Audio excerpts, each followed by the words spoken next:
আল্লাহ মালাকুল মাউত কে বলবেন, মালাকুল মাউত কি অবস্থা? বলবে সব শেষ। মাইয়াব্বা, কে বাকি?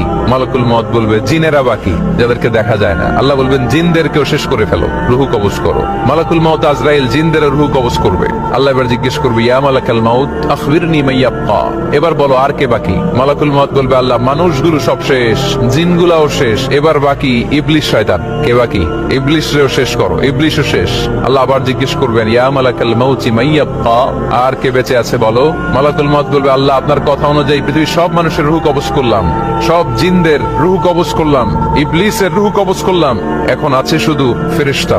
আছে কারা? যাও ফেরেশতাদের রুহু কবজ করো। ফেরেশতাদের রুহু কবজ হয়ে যাবে। এবার আল্লাহ জিজ্ঞেস করবেন, ইয়া মালাকাল মাউত আখবিরনি মাইয়াব্বা।